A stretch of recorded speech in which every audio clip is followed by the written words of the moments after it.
Hello and welcome. It's Natalie from Odd Page Society. Today I just want to show you how to do an alteration on some Ideology adornments. These are the deco frames. I'm not sure if these are still available, but they were in my stash, which I'm trying to shop this month. I have gone ahead and kind of pre-done one that we can finish up with today, and I will explain why that is.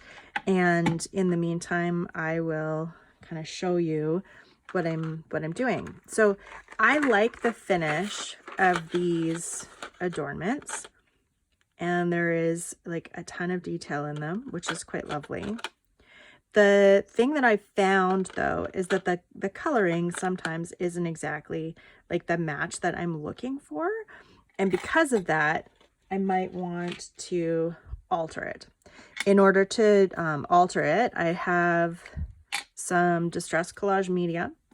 I have a soft brush. This is a watercolor brush. It's just in my stash. You could use any brush to paint this on that you have with you. It's not, this isn't necessary to have this way. And then other things to grab would be a scrap piece of paper for when you're using your embossing powder. This is a technique that I learned from Tim Holtz from watching one of his lives. And I just need to unstick my bottle here. I have tried this in the past, and I can tell you that the reason that I'm doing this in kind of two steps for you guys is because there is a very important step that you need to not forget if you want to get a nice kind of even finish. And if you don't do that step, I will show you the results, because I've kind of done a bit of trial and error with this. I like to paint this on with the tip of my collage media. You don't need a lot. You just need enough to cover your surface. And then I take the brush and I paint it on the rest. You don't want like big globs anywhere, but you're basically creating a way for your embossing powder to stick to your metal, so that it has a bit of something to grip onto. Because if this is dry and you just pour the embossing powder on, nothing's gonna stick unless it sticks by static electricity. And then when you go to heat emboss it with the airflow from your embossing gun, it'll just mostly blow off, and then it'll be this frustrating kind of process that you have to go through. So it doesn't take too long to do. So I've got a good amount of brushing on there. I'm going to use a spare sheet of paper just to capture my excess embossing powder. I'm using platinum from what is this, Altenew. And actually, because I've done platinum on the one that I'm going to show you as a sample, I'm going to change my mind. I'm going to use instead some bundled sage, which is a distress embossing glaze. We'll see what this does.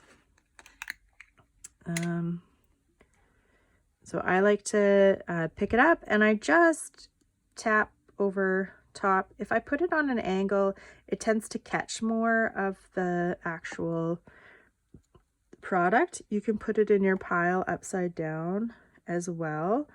That might kind of pick up more for you. Tap off a little bit and then check to see where your coverage is. There's a little bit, that's a bit light on the coverage.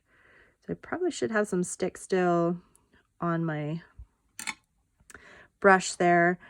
Be mindful that if you want the edges to be done, if you're touching it with your hands, they might pull some of the powder off. And there we go. The most important step now is to wait for this to dry fully. So I'm just going to put this on this ink pad because it's handy, and I'm going to set it off to the side. Yesterday when I worked with this, I have let the piece that we're going to do next dry overnight. I don't know if it needs to dry for less than that. I honestly just didn't want to test it out, and I was doing other creative stuff, so I wasn't in a hurry. I just funnel all of my powder back into my jar so that I'm not wasting any.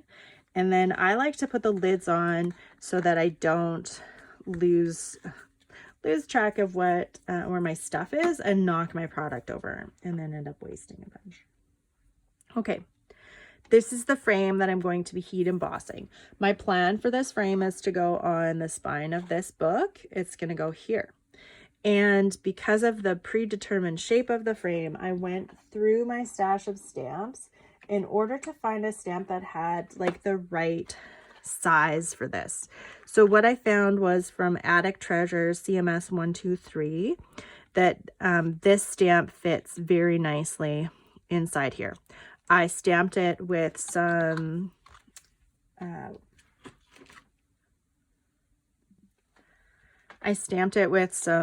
Acorn archival ink, I believe. I used my stamping platform to do that because I wanted to make sure I got a nice solid image, and it took about 3 tries to do it. I think my ink pad is just a little bit dry.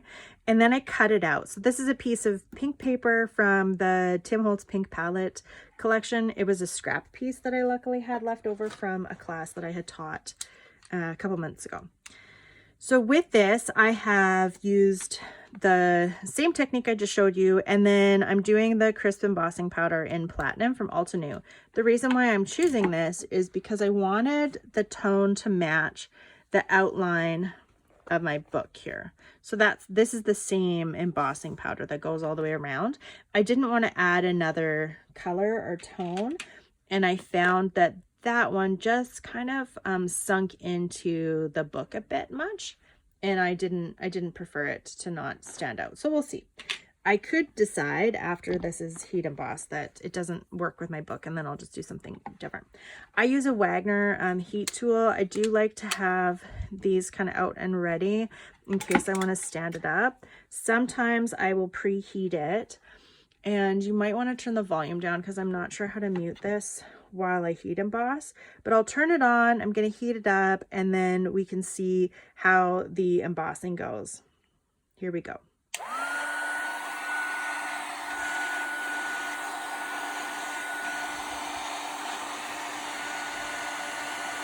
So I just like to feel, I don't get too close because I don't want to burn myself. Just want to feel that it's nice and heated up. And then I just use this technique of kind of waving over. I have it on a silicone mat, so I don't have to touch it. And then I just slowly make sure it gets heated up kind of evenly and wait for it to start to turn.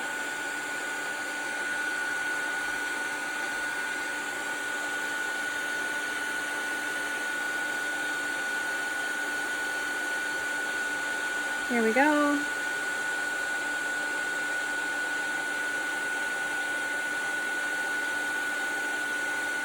So I just move my tool down as it embosses. And then I was expecting that some of the detail is going to be lost because of the powder. And then just want to make sure it's nice and melty. Because this is a metal substrate, I don't have to worry about it. Because it's metal, I don't have to worry about it like melting into the actual piece. And you can see my silicone has like warped a little bit. But there we go. There's our finished product. I'm going to let that cool down and dry. And then I'm going to move it over to the side. So you don't want to touch it while it's in this stage because you don't want any fingerprints in your embossing powder, which will happen. And then you'll kind of ruin the result. If that happens, you can repowder and just remelt, and then go ahead with your process. So here we go. Once this is nice and cool, what I will do is I will put this under here, and then I'll be able to either decide that I want to fill it in with glossy accents, or maybe I will leave it as is. I will likely make that determination after I put it on the spine of my book. So thanks so much for joining me for this like little mini tutorial. I appreciate your time. I know you have a lot of creative options out there, so thank you for choosing me and Odd Page Society today. Bye-bye.